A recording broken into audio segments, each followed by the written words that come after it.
Hello, everyone. Welcome to another episode of Transform Work Paradigms. And I am your host and commentator, Coach Gene. And I'm excited to have you here on this day. All right. And so, in this particular broadcast, we're just going to debut. And what better way to debut than have a discussion regarding work? All right. We're in a very unique period of time where we've experienced what a pandemic can do and the effects that it can have in many different areas, to include our workforce and how we work, how we go to work, how we approach work, and how we get work done. All right. And so I just want to simply use this particular episode as an introduction to offer a few thoughts. These thoughts are not going to be in depth by no means, but they're just simply the starting point for us to have a more in-depth discussion as we move along. So without further delay, I just want to start presenting the material to you now. Again, I want to welcome you and thank you for taking the opportunity. We're going to be doing these throughout the week. You're going to have access to these videos, and hopefully the idea is that these videos are going to get you thinking about how we can transform our work paradigms. All right. More on that later. So let's just dig into the material. The first area I want to look at as it relates to work is I like to classify work into three different categories. Uh, is this an opportunity? Is this a requirement? And is this a need? Um, Not limited to those three areas, but those are just three things that I like to look at whenever I'm thinking about work. Is this an opportunity? Because opportunity kind of implies uh, here's something that I could potentially do and get something that I currently don't have. And um, it doesn't always have that feeling of you've got to do this right now. Sometimes it is. But generally, opportunity means you have an opportunity to improve or to obtain something that you currently don't have, and generally at your choosing opportunity. All right. Nobody's forcing you to do it. Uh, you can make the decision to take the opportunity or not. All right. So that's just a general thought about opportunity. The second one is requirement. Now we move from something that moves from, hey, you don't necessarily have as much discretion, but here's something that's required. It has to get done. All right.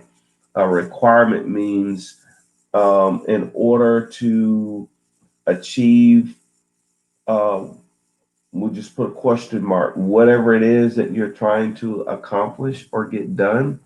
There are requirements, which means these things or this particular thing must be completed in order to move forward, in order to realize that thing that you're hoping to gain that you currently don't have in your possession. There's a gap between where you are and where you want to be, or there's a gap between where things currently exist and where and what you want it to exist. And so that space in between creates a requirement. All right. And then the third category, again, this is not a all inclusive category. This is just something to get the discussion started. Then the third category is need. Need. Now, when we move into the area or the space of need, need implies this is a this is something that must be obtained in order to make something work, exist, or function. All right. Need, need. It's necessary, and I think I'm using the same words now, but you absolutely must have it in your possession, all right, in order uh, to satisfy the existence of something, the condition of something, or for something to function properly. Okay, need. And so, whenever we approach work, now we can start looking at these three different categories. And again, it's not all inclusive. This is just to start the discussion. Is this an opportunity? Because if it's an opportunity, we're going to approach it with a certain mindset. Is this a requirement? If it's a requirement, now we understand. Now it's not something that I can choose to do or not to do, but in order for me to achieve this particular thing that's on the other side, there are some steps, there are some things that must be done in between the gap in order for me to bring this into existence. So now you have requirement. And then need speaks to the level of importance in order for something to function, operate, or exist. All right. And I'll give you a quick example.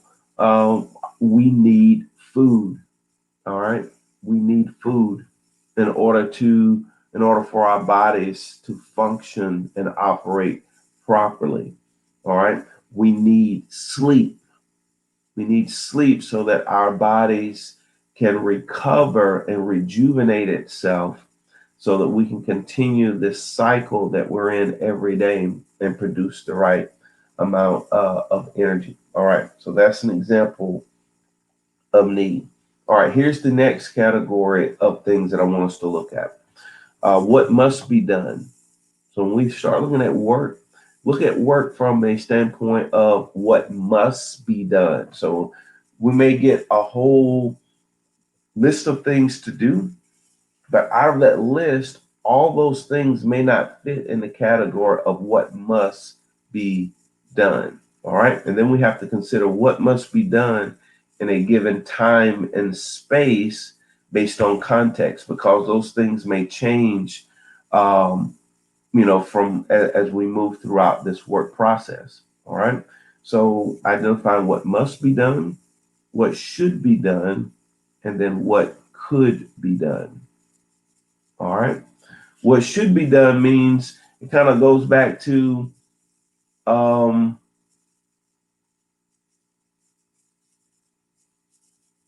you have an opportunity to get something done,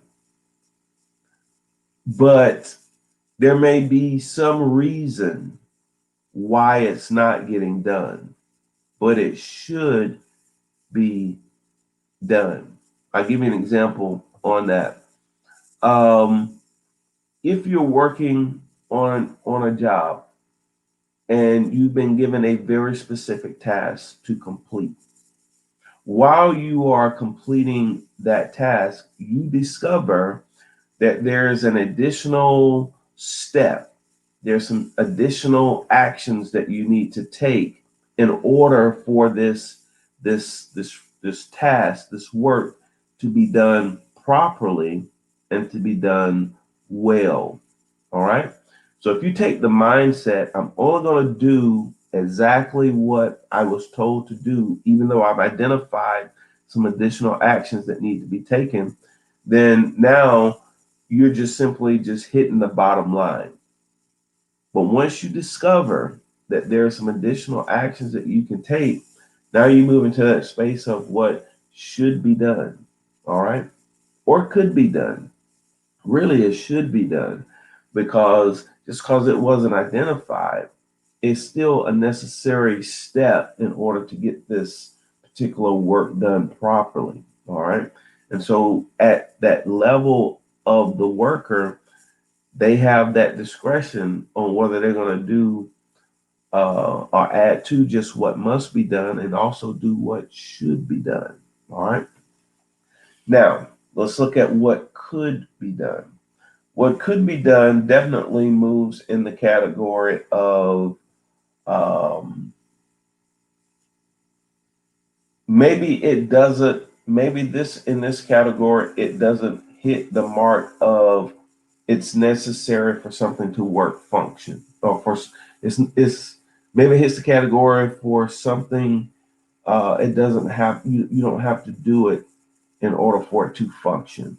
All right. But what could be done means you, while you're doing this particular work, you're able to discover a spin-off of an opportunity, or a spin-off of an additional requirement that you're able to meet. All right. And based on that, you have the opportunity to do what could be done.